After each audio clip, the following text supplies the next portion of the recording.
El último punto que vamos a estudiar dentro de nuestro capítulo de vectores va a ser el de sistemas vectoriales. Vamos a decir que un sistema vectorial va a ser una agrupación de vectores que tiene por fin encontrar un vector resultante habitualmente que va a ser un vector representativo de todos estos vectores con unas coordenadas unificadas, un solo módulo y la inclinación o dirección también. Vamos a decir, es importante aclararlo, que existen varios métodos para poder resolver un sistema vectorial. En este caso vamos a trabajar con el método más corto posible con el fin de que podamos optimizar nuestro tiempo en caso de estar en un examen y también disminuir la probabilidad de cometer errores. Entonces vamos a ver que tenemos 4 pasos en secuencia. El primer paso es opcional a seguir, pero si vamos a modificar el primer paso, obviamente hay que modificar el segundo también. Entonces vamos a, por este caso, seguir al pie de la letra los 4 pasos. Primer paso, entonces, todos los vectores deben tener el ángulo pegado al eje X, una inclinación con el ángulo pegado al eje X. Entonces, ¿para qué se hace esto? Aquí dice para unificar las funciones trigonométricas. Entonces, vamos a ver en este caso que algunos vectores, como en el ejemplo de la figura, tienen vector, el ángulo gamma y el ángulo beta están pegados al eje Y. Entonces podemos encontrar otro ángulo acá, que todavía no sabemos su valor, que puede estar pegado al eje X, y con ese valor vamos a trabajar. ¿Cómo encontramos estos valores? Pues es sencillo. En el caso de que no se cumpla esta condición, podemos utilizar ángulos complementarios. ¿Y dónde va a salir eso? Pues nos tenemos que recordar que al estar nuestros vectores plasmados en un sistema cartesiano común y corriente, pues estos están representados en X y Y, cuya división tiene un ángulo de 90 grados, un ángulo recto. Entonces, ¿cómo puedo encontrar el complementario de este ángulo? Pues tengo que agarrar y restar 90 menos este ángulo de acá, y ese nos va a dar el complementario de dicho ángulo. Con ese vamos a trabajar en caso de que los vectores no estén pegados al eje X. Pasando al siguiente paso, vamos a decir que en el paso número 2 vamos a generar con estos ángulos ya modificados una tabla de coordenadas en los ejes X y Y, y con eso vamos a ir trabajando. ¿A qué nos referimos con esto? Pues vamos a generar una tabla de coordenadas para X y para Y. No nos olvidemos que lo que hay que hacer acá básicamente son descomposiciones, pero lo vamos a hacer todo de manera más directa y pues lo más rápido posible. Bien, donde para cada vector vamos a multiplicar el módulo por sus funciones trigonométricas. Suponiendo que tengamos un vector A, entonces vamos a multiplicar el valor del vector A por funciones trigonométricas. Dice que si ya hemos modificado todos estos vectores para que sus ángulos estén pegados al eje X, de acuerdo al video de descomposiciones trigonométricas, aprovecho para recomendarles verlo si es que todavía no lo hicieron. Podemos decir que todas las funciones van a ser coseno para X, porque todos los ángulos están pegados al eje X, y es justamente lo que dice esto. Vamos a multiplicar a los valores en X la función coseno del ángulo que estemos trabajando, y al eje Y le vamos a multiplicar la función seno. Y así sucesivamente para cada uno de los vectores. En este caso tenemos un ejemplo con 4 vectores, pueden ser muchos más, también pueden ser menos, eso no interesa, pero se hace el mismo procedimiento. Entonces vamos a decir, siguiente paso.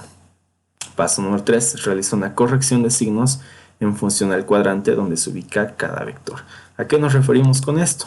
Y esto es un paso muy importante porque nos va a permitir optimizar el tiempo con respecto a otros métodos que se pueden encontrar en otros libros o incluso también en internet.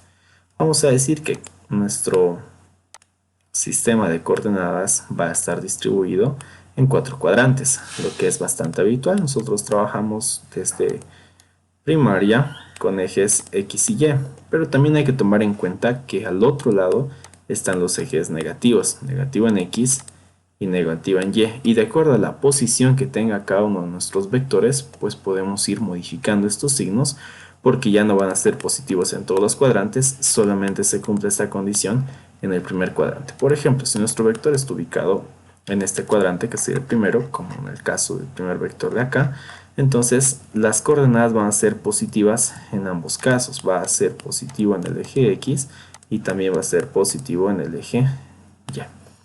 Siguiente cuadrante, segundo cuadrante. Fíjense que en este ya no es todo positivo porque nuestro vector estaría orientado a este lado y van a cambiar los signos. ¿De qué manera? Porque ahora nos encontramos negativo en X porque está yendo hacia la izquierda, pero sigue yendo hacia arriba, entonces positivo en el eje Y. siguiente cuadrante. Si nuestro vector estuviera en este cuadrante, vamos a ver que tenemos un vector negativo en X porque está a la izquierda, y como también está hacia abajo va a ser negativo en el eje Y. En el cuarto cuadrante vuelve a ser positivo en X, pero como está hacia abajo va a ser negativo en el eje Y. Entonces en cada cuadrante tenemos un valor diferente que vamos a modificar. ¿Dónde? En los signos de acá. Si nuestro vector A, por decir, está en el tercer cuadrante, pues pondré por delante negativo a los dos lados porque sé que el vector va a tener un valor negativo en ambas coordenadas. Entonces podemos ir modificando para cada uno de los vectores que vayamos descomponiendo. ¿Sí? Finalmente tenemos el paso número 4, donde dice que vamos a sumar las coordenadas de los ejes X y Y respectivamente, cuyos valores, o sea que en este paso vamos a hacer una suma y los valores van a ser las coordenadas de nuestro vector resultante. Cualquier valor que tengamos acá son las coordenadas en el eje X y en el eje Y, es decir, en Y y en J respectivamente, si hablamos vectorialmente. Esa es una secuencia de pasos para poder resolver de manera rápida. Es el método más abreviado que conocemos para sistemas vectoriales. Y vamos a darnos un ejemplo entonces en este caso. Vamos a ver nuestro ejemplo en la pantalla. Tenemos dado el sistema vectorial mostrado en la figura, hallar, número 1, las coordenadas del vector resultante, número 2, el módulo del vector resultante, y número 3, la dirección del vector resultante. Tenemos en este caso 4 vectores: vector A, vector B, vector C, vector D, y tenemos ya las magnitudes y las inclinaciones de cada uno de los vectores. Vamos a ir viendo la secuencia de pasos que acabamos de estudiar. Primer paso, que era, todos los vectores deben tener el ángulo pegado al eje X. En caso que no se cumpla esta condición, tenemos que utilizar ángulos complementarios. Y si vemos un poco más cerca nuestra figura, vemos que el ángulo del vector B es un ángulo de 30 grados y está pegado al eje Y, no al eje X. Entonces hay que hacer complementarios. ¿Y cómo hacemos complementarios? Habíamos dicho es 90 menos el ángulo pegado al eje Y, y 90 menos 30 nos da un valor de 60. Y con este es el que vamos a trabajar, no con el de 30. Esa sería la única modificación, puesto que el ángulo de 45 y el ángulo de 53 cumplen la condición del primer paso, y ya podemos pasar al segundo paso. ¿Cuál va a ser nuestro segundo paso? Vamos avanzando y tenemos que hacer una tabla de coordenadas en cada uno o para cada uno de los vectores en los ejes X y Y, donde, si nos recordamos la parte teórica, para cada módulo del vector se multiplican las funciones trigonométricas, y como ya hemos unificado estas funciones, todos los cosenos van a ir para X y todos los senos van a ir para Y. Entonces vamos con este proceso. Para el primer vector, ¿cómo nos quedaría? Vamos a ver, para el vector A tenemos un módulo de 3 y vamos a multiplicarle el coseno del ángulo. ¿Qué ángulo tiene? Un ángulo de 45 grados. Y al otro lado vamos a hacer lo mismo, pero para Y. Entonces tendríamos 3 multiplicado el seno del mismo ángulo de 45 grados. Y con eso ya habríamos finalizado nuestro primer vector. Siguiente vector es el vector B. ¿Cuál es su módulo? Tiene 1 multiplicado por, en este caso, el coseno de ¿cuánto? Para este, no nos olvidemos, habíamos modificado este ángulo y vamos a trabajar no con el de 30, sino con el de 60. Para el eje Y sería lo mismo, 1 multiplicado en este caso por el seno de 60 grados. Pasamos al siguiente vector. El vector C, fíjense que hay que hacer una excepción porque el vector C está netamente apoyado sobre el eje X. Y cuando se da esta condición, no vamos a hacer ninguna distribución trigonométrica, porque el vector, o se hace más bien dicho la distribución trigonométrica para que cada uno de los vectores pertenezca al eje X o al eje Y, no importa cuál. En este caso, si ya pertenece a uno de los ejes, no tengo que descomponer nada y directamente se anotaría el módulo de este vector. En este caso estamos con un módulo de ¿cuánto? Es un módulo de 1,2. Vamos a anotarlo tal y como está y se acabó. En este caso sería mucho más sencillo. Y pasamos al último vector, vector D. Otra vez volvemos a hacer descomposiciones. 2 multiplicado por el coseno de 53 grados. Y si para uno es coseno, para el otro es seno. Y no se olviden, en este caso yo decía que no era obligatorio hacer el primer paso, pero en ese caso se debería modificar el segundo paso también. Es porque si nosotros ya tenemos la práctica necesaria para poder descomponer los vectores sin importar a qué lado esté pegado el ángulo, pues podría ir resolviendo directamente el paso número 2. Sin embargo, tengo que saber que si me salto el paso número 1, el paso número 2 va a tener funciones de coseno en X y también en X podría tener funciones de seno. O en Y al revés, podría tener seno, pero a la vez podría tener coseno también. Entonces se van mezclando las funciones trigonométricas y es lo que decía al principio del video, que podemos ir aumentando las probabilidades de equivocarnos en alguna distribución o descomposición y pues eso obviamente generaría una falla en el resultado. Bien, si llegamos al final de nuestro paso número 2, pasamos al paso número 3. No se olviden, el paso número 3 se refería netamente a una corrección. ¿Corrección de qué? De los signos de acuerdo al cuadrante donde se ubique cada vector. Y para eso nos vamos a recordar que a este otro lado tenemos un vector negativo, un eje negativo, perdón, en X y negativo en Y también. Entonces trabajamos en función de eso. Aquí sería positivo en X, positivo en Y, negativo en X, negativo en Y. Revisamos el primer vector. Es un vector que está en el primer cuadrante donde sus coordenadas son positivo en X y también es positivo en Y. Segundo vector es un vector que está en el segundo cuadrante, donde sigue siendo positivo en Y porque está yendo hacia arriba, pero va a la izquierda, entonces es negativo en X. Siguiente vector, el vector C no se descompone trigonométricamente, pero está apuntando no al X positivo, sino al X negativo. Y finalmente nuestro vector D es un vector que va positivo en X porque está yendo hacia la derecha, pero va hacia abajo, entonces va a tener un signo negativo en el eje Y. Todo esto lo vamos a trabajar y finalizar en el paso número 4, porque el paso 4 me dice que tengo que hacer una suma de todas las coordenadas en X y Y que haya descompuesto para cada uno de los vectores y los valores que me salgan de esta suma van a ser las coordenadas de nuestro vector resultante. Entonces si hablamos de un vector resultante como tal, este vector tendría las siguientes coordenadas y para eso pues vamos a hacer operaciones en la calculadora. Para cada uno de los valores podemos decir 3 multiplicado por el coseno de 45, en este caso menos 1 por el coseno de 60, menos 1,2 y más 2 por el coseno de 53, nos da nuestro resultado final. En este caso nos está dando un valor de 1,62. Ese es el que vamos a anotar acá. Tendríamos entonces 1,62. ¿En qué eje? En el eje X, que se escribe como Y y es un valor positivo. ¿Sí? Entonces nuestro vector solución estaría o en el primer o en el cuarto cuadrante, todavía no sabemos en cuál. Hacemos la misma operación, pero en este caso para el eje Y sería 3 multiplicado por el seno de 45 más 1 multiplicado por el seno de 60 menos, en este caso, 2 por el seno de 53 y nos daría nuestro resultado final que sería de 1,39 y ese es el que vamos a anotar acá, también positivo 1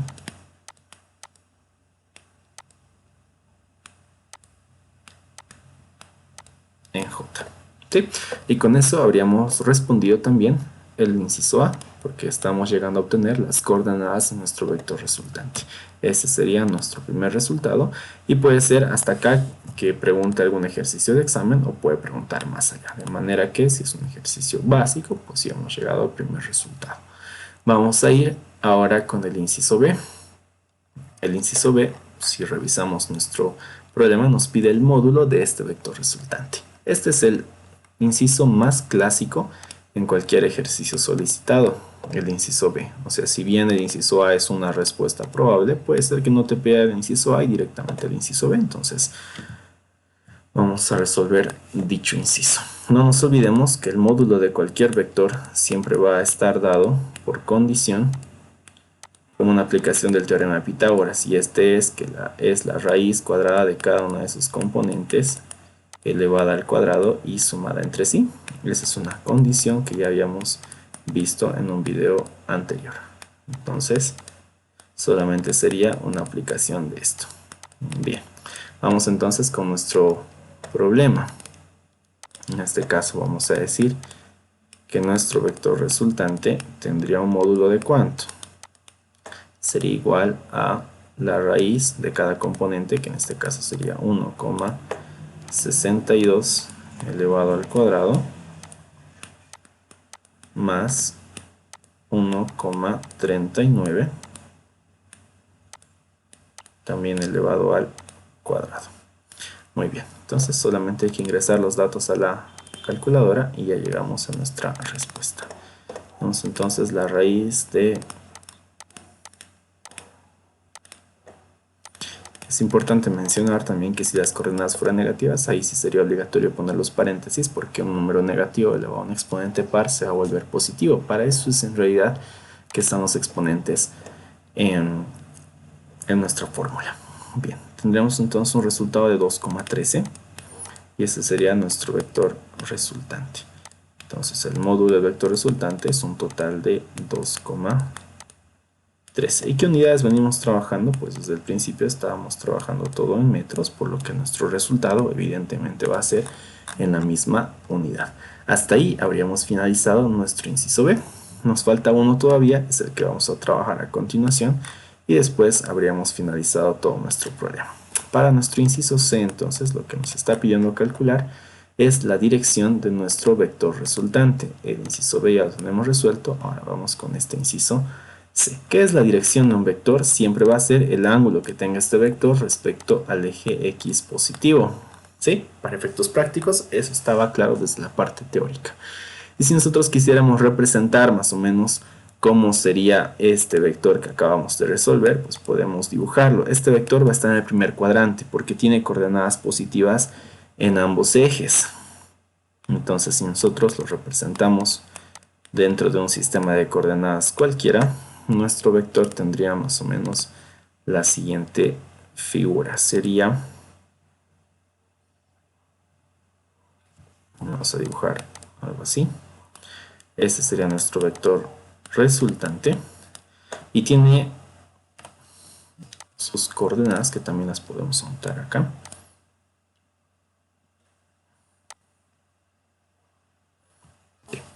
En el eje X, ¿cuánto vale nuestro vector resultante? Vale 1,62. Y en el eje Y vale 1,39. No nos olvidemos que cada uno de estos valorcitos es pues un vector independiente al final. Entonces todo esto forma nuestro vector resultante, ¿sí? Solamente estamos aplicando todo lo que ya habíamos visto en videos anteriores. Entonces, ¿cómo encontramos la dirección de este vector? No se olviden que la dirección siempre va a ser el ángulo de inclinación que tenga este vector respecto al eje X. Entonces, ¿cómo lo trabajamos? Pues podemos duplicar, hacer una coordenada rectangular y agarrarlo todo como un triángulo. Miremos este triángulo de acá. Entonces, ¿cómo podemos encontrar el ángulo θ? Pues con la función tangente, lo más fácil y clásico para vectores. Vamos a decir que la tangente del ángulo θ va a ser igual al cateto opuesto sobre el cateto adyacente, que en este caso sería 1,62 sobre el adyacente, que sería, ay, me estoy equivocando acá, este es 1,39.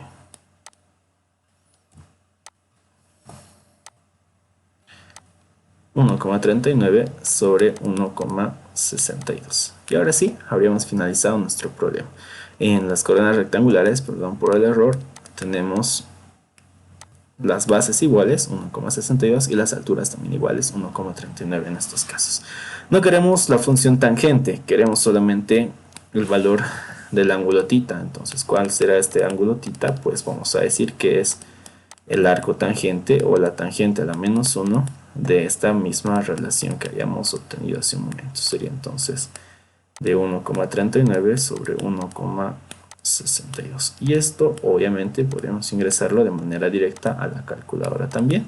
Entonces con eso ya habríamos llegado al resultado final de nuestro problema. ¿Cómo ponemos la inversa de la tangente? Con la función shift. Shift tangente nos va a dar tangente a la menos 1. ¿De qué? De 1,39 sobre 1,62. Bien, y llegamos al resultado final, que nos da un ángulo de 40,63 grados. Podríamos anotarlo como decimales o como grados y minutos y segundos. En este caso solamente lo vamos a dejar como decimales. Entonces sería un ángulo de 40,63 grados. Y con eso habríamos finalizado ahora sí todo nuestro problema. En un ejercicio más complejo nos pueden pedir las tres cosas. En un ejercicio normal, pues solamente una de tres. Entonces ya podemos ir viendo cuál es el caso que estemos resolviendo. Ya tenemos todo resuelto, las coordenadas, el módulo y la inclinación que tenga nuestro vector resultante. ¿Sí? Eso sería todo por el video de ahora. Podemos revisar un ejercicio posteriormente con coordenadas de manera un poco más diferente, utilizando norte, este, sur, oeste, ejes cardinales, y eso ya lo vamos a ver después. Eso sería todo por ahora.